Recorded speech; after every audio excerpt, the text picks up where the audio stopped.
চীন সফরের পরপরই মালয়েশিয়া সফরের পরিকল্পনা করেছেন প্রধান উপদেষ্টা ড. মোহাম্মদ ইউনূস। রোহিঙ্গা সংকটে আগ্রহ প্রকাশ করে ইউনূসকে আমন্ত্রণ জানিয়েছেন মালয়েশিয়ার প্রধানমন্ত্রী আনোয়ার ইব্রাহিম। রোহিঙ্গা পুনর্বাসনের জন্য এটি হতে পারে প্রধান উপদেষ্টার এবারের মালয়েশিয়া সফরের সবচেয়ে বড় পদক্ষেপ। কারণ প্রথমবারের মতো কোনো আঞ্চলিক প্ল্যাটফর্মে একত্রিত হতে যাচ্ছে মিয়ানমার ও বাংলাদেশ। মালয়েশিয়া কিভাবে রোহিঙ্গা ইস্যুতে পদক্ষেপ নেবে এবং এই সংকটময় দুই দেশ কিভাবে একত্রিত হবে, এগুলো অত্যন্ত গুরুত্বপূর্ণ প্রশ্ন।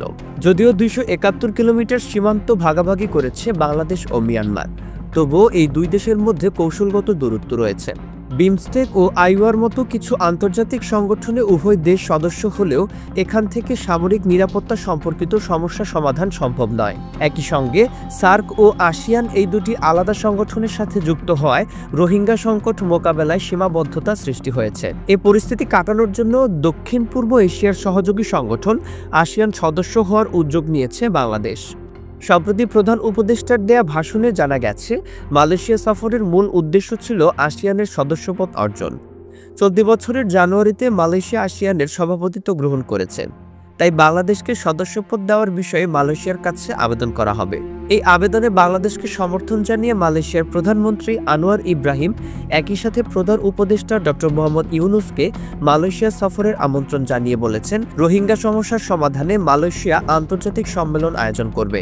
মালয়েশিয়া ও মিয়ানমার বাদে থাইল্যান্ড, ব্রুনেই, ভিয়েতনাম সহ মোট 10টি দেশ আসিয়ানের সদস্য।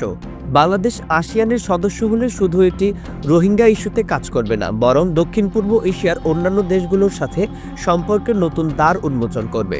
আসিয়ান ব্লকের মুক্ত বাণিজ্য অঞ্চলের মাধ্যমে সদস্য দেশগুলো স্বল্প শুল্ক এবং শুল্ক মুক্তভাবে পণ্য রপ্তানি ও আমদানি করতে পারে।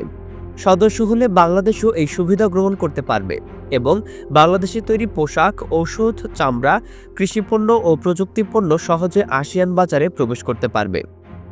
এছাড়া আঞ্চলিক নিরাপত্তা ফোরামের আওতায় সদস্য দেশগুলো সন্ত্রাসবাদ, সামুদ্রিক নিরাপত্তা ও প্রতিরক্ষা বিষয়ে সহযোগিতা করে, যা বাংলাদেশের জাতীয় নিরাপত্তার জন্য কার্যকরী ভূমিকা রাখবে।